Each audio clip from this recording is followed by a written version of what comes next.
भाजपने महाराष्ट्रात आत्मविश्वास गमावलाय की काय अशी शंका येते। ठाकरेंची शिवसेना फोडली आणि त्यांचे 40 आमदार 13 खासदार वेगळे केले। 2 वर्षांपूर्वी हा प्रयोग केला, पण महाराष्ट्रातील सुजाण जनतेला तो पटला नाही। 3-4 सर्व्हेमध्ये भाजपबद्दल नाराजी आणि शिवसेना ठाकरेंना सहानुभूती मिळत असल्याचं दिसलं। निवडणूक झाली असती तर मोठा फटका बसला असता, म्हणून महापालिका, जिल्हा परिषद काय तर साध्या नगरपालिका सुद्धा होऊ दिल्या नाही। विरोधकांचे खच्चीकरण करून भाजपला बळकट करायचे म्हणून शरद पवार यांची राष्ट्रवादी फोडली आणि हुकुमी एक्का असलेले अजित पवार यांनाच आपल्या पंखाखाली घेतले।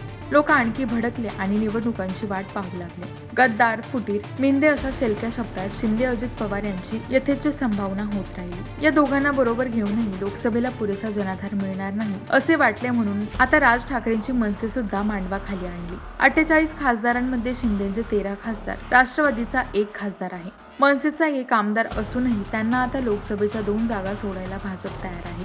युतीमध्ये 1 ठाकरे असावा म्हणजे लोकांना भुलवता येईल असे भाजपला वाटले। खरे तर शिंदे गेले, पण शिवसैनिक ठाकरेंकडेच राहिले। दादा पवार हे मोदी शहा यांच्या मागे गेले, मात्र राष्ट्रवादीची ताकद शरद पवार यांच्या बरोबरच राहिली। आता जे राज ठाकरे हे लाव रे तो व्हिडिओ असे म्हणत मोदी शहा आणि भाजपची चिरफाड करत होते, गुजरात्यांची टर उडवत होते, आता तेच ठाकरे दिल्ली दरबारात शहा यांच्या घरी वाटाघाटीसाठी गेले। राजकारणात काही पण होऊ शकतं। मनसे प्रमुख राज ठाकरे दिल्ली दौऱ्यावर आहेत। केंद्रीय गृहमंत्री अमित शहा आणि भाजपचे राष्ट्रीय अध्यक्ष JP नड्डा यांच्याशी राज यांची मध्यरात्री चर्चा झाली। या भेटीमागचं कारण राज यांनी प्रसार माध्यमांना सांगितलेलं नाही। प्रश्न मनसेचा नाही तर भाजपचा आहे। स्वतःची ताकद असताना आणि दिमतीला शिंदे अजित पवार असताना राज ठाकरे बरोबर कशाला पाहिजेत हा आहे। राज ठाकरे बरोबर असतील तर मुंबईत मोठा फटका बसेल, म्हणून त्यांना बाजूला ठेवणाऱ्या भाजपची कोणती मजबुरी आहे की त्यांना आता राज ठाकरेंसाठी लाल गालीचा अंतरायला लागला। शिंदेची शिवसेना, अजित पवारांची राष्ट्रवादी सोबत असूनही भाजपला मनसेची गरज आहे। त्यामुळेच केवळ 1 आमदार असलेल्या पक्षाला सोबत घेण्याची तयारी भाजपने केली आहे। त्या संदर्भात दिल्लीत बोलणी सुरू आहे। विशेष म्हणजे महायुतीत 3 मोठे पक्ष असूनही त्यांच्या जागा वाटपावरून संघर्ष सुरू असतानाही भाजप मनसेला सोबत घेण्यास उत्सुक आहे। यामागे ठाकरे ब्रँड महत्त्वाचं कारण आहे। मुंबईच्या 6 जागा जिंकण्यासाठी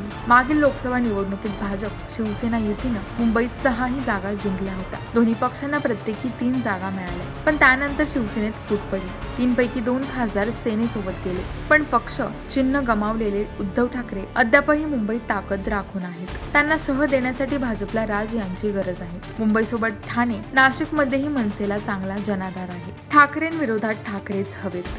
पक्षफुटीमुळे उद्धव ठाकरेंबद्दल लोकांमध्ये सहानुभूती आहे। मुंबई, ठाणे, कोकण पट्ट्यात उद्धव यांचा करिश्मा चालू शकतो। ठाकरे सहानुभूतीच्या जोरावर मुंबईत कमबॅक करू शकतात। या कमबॅकचा फायदा त्यांना महापालिका, विधानसभा निवडणुकीत होईल। त्यामुळे उद्धव ठाकरेंचं कमबॅक रोखण्यासाठी भाजपकडे मनसेसोबत युती हा पर्याय आहे। मराठी अस्मिता आणि मराठी माणूस, हिंदुत्वावरून उद्धव ठाकरेंना लक्ष करणाऱ्या भाजप, शिंदे सेनेला उत्तर म्हणून उद्धव यांच्याकडून महाराष्ट्र धर्म, मराठी अस्मिता, गुजरातला नेले जाणारे उद्योग या मुद्द्यांवर भर दिला जाऊ शकतो। हे मुद्दे राज ठाकरेंनी त्यांच्या भाषणातून खोडून काढल्यास ते भाजपसाठी फायदेशीर ठरेल।